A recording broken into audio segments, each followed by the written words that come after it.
just a couple minutes ago that The Athletic did about the Lions rebuild and the critical decisions that helped shape the turnaround. And I was thumbing through it during the commercial break, and they mentioned navigating the first offseason. And you guys know that this makes me feel good. First paragraph, navigating the first offseason, which was 2021 for Brad Holmes when he showed up. One of the biggest items on Holmes' early to-do list was deciding what to do about wide receiver Kenny Golladay, who had more or less thrown in the towel in the 2020 season and demanded a max contract from the organization. You guys know what happened. Holmes never wavered in letting Golladay hit free agency. Golladay signed with the Giants, and the Lions used a comp pick they received to draft Kirby Joseph. That's bingo. That's a Friday flex. A Friday flex. Friday flex. He's flexing right now. That's all I'm saying. And that furthers my point, because in the past, Terry, what would have happened with Kenny Golladay, do you think? He would have gotten re-signed to a max contract, would have screwed up the whole salary cap.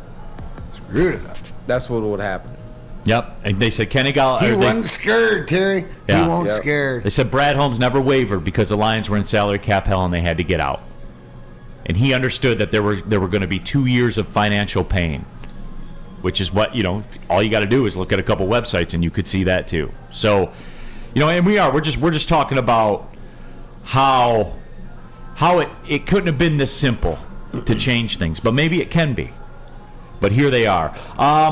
Spenny asked a question, and I know we touched on this before, but I do kind of want to revisit it because I think maybe in terms of expectations for Brad Holmes with the draft, and I know everyone's got their wish list. They type them in the WoodwardSports.com chat thread of where they should go, what pick they should use to do with what. And I'm not even talking about that. I'm talking more 30,000 feet. Terry, do you think that there's going to be some unfair expectations on Brad Holmes in this draft? Because I'm getting the feeling that there's going to be. I think people are going to expect, I think they have 8 picks. People are going to expect 7 starters out of the 8 picks. Of course they will. That's not fair. As abysmal as this Lions organization has been, they just finished 9-8. And I'm hearing people saying if they don't win the division, next year's a failure. In other words, you're preparing yourself to be miserable next year, even if the Lions win 10 or 11 games.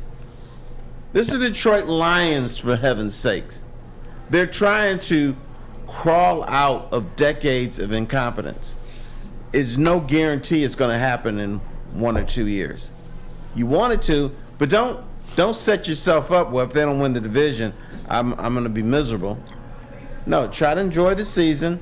If they have a winning season, not 9-8, but they win 10 or 11 games, enjoy that, have a good time, and then maybe they make a little run in the playoffs. Who the hell knows? You think there's going to be some unrealistic expectations, D-Mac? Because I think there is. There was unrealistic expectations this year to see where they got. There's certain things that you got to have. The reality is there was, some guys, DeAndre Swift was hurt. There's a few guys that missed, a few games. Amon-Ra Brown missed a game and stuff like this, but you didn't lose your quarterback, right? So there's certain things that have to be addressed. But for the most part, your younger guys stayed healthy and they developed. But to Terry's point, I think that what he's saying is enjoy the journey, and he has hope and like Terry. Would you say that even in saying that you have higher expectations than you have in recent years for them to be successful, to continue doing this, right? Have expectations for the Lions. I'm not saying don't have that, because one of my problems with Lion fans and with the Lions organization, I never heard, whenever they had a press conference, it's one word I never heard: championship. We can win games, we can turn the culture around, we can do all this, but I never, ever, ever, ever heard anyone say, I'm here to win a championship. Coach, GM, ownership, players, none of that. So at some point, yes, have high expectations. I'm not saying they can't win the division next year, but if they don't go cry in the corner. It may not happen. But here's the thing, to your point, is the organization not going to tell us that their expectations are to win the division, or are they going to just give us the we're gonna improve. We're gonna and try compete. to be better. Yeah, and we'll compete out there. Which one? Because is it okay if they start talking championships or North Division championships or that we can get behind that, and that should be our expectations if they tell us it is? Yes, and let them tell, and they should tell you that.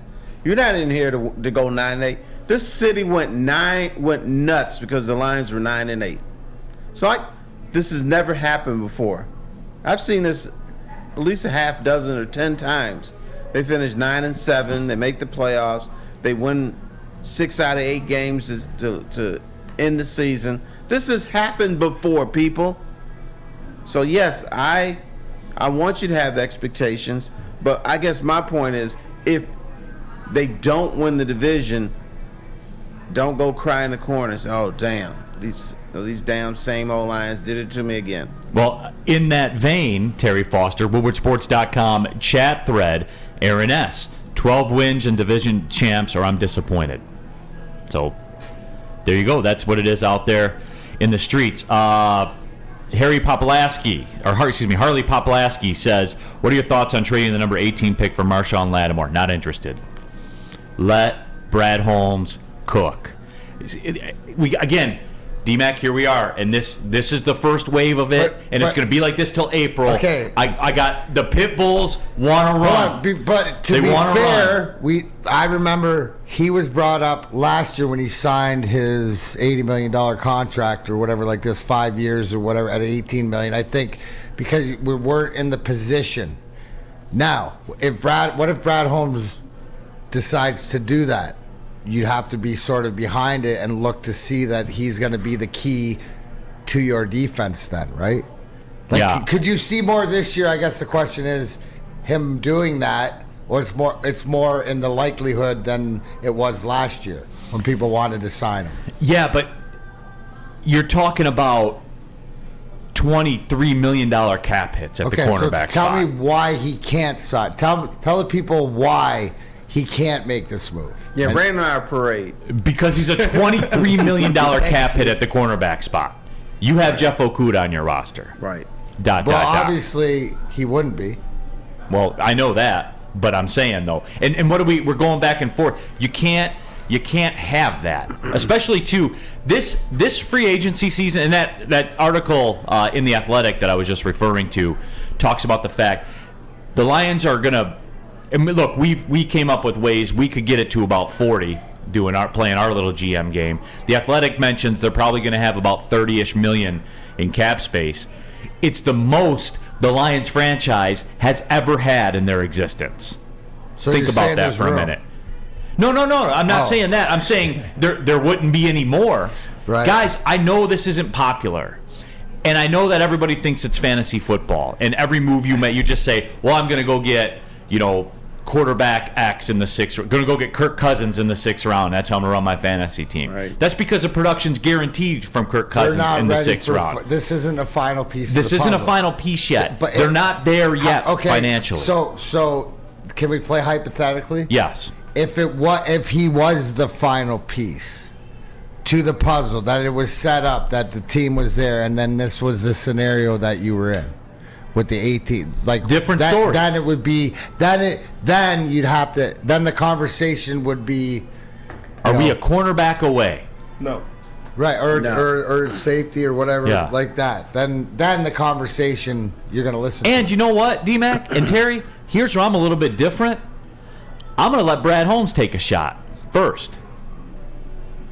I'm in the business of giving up the draft capital. I know everybody's ready to just, we were talking about Windsor and some of the fine establishments over in Windsor about throwing toonies in the air and all that kind of stuff. We finally get some draft picks and a sliver of cap space, and everyone wants to throw the toonies in the air and stay in the club till 4 a.m. when we got to be to work at 6:30. You asked the question, are people going to be disappointed in Brad Holmes after this offseason? The answer is absolutely yes.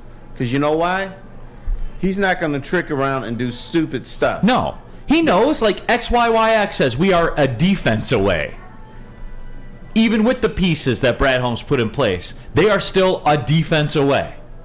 Is that fair? That's a fair statement. Fair. No, that's fair, but I guess so. you said that they're going to have the most available that they've had in salary cap money. So what do you expect him to do with that? To that point, plug holes, or not? Now it's not time to make a splash because you have to go out and get a bunch of different guys to do different roles. Right? I think you need one more draft class and then see where you're at. Then it's time, because I'm going to let this guy that just put 5 starters in last year's draft, 4 of the top vote getters for defensive rookie of the year. If you're into facts, that's what it is. I'm going to let him take a shot for cheap first. Right. But this is what Joe Fan always does with the NFL. And I told him, stop doing it. They find the highest priced dude they can find, who's 28, 29, 30 years old sometimes, said the Lions should sign him. They signed him, everything would be okay. No, it wouldn't. He screw up your salary cap. He can't play anymore. He's a little bit slower than he was before, and you end up being disappointed.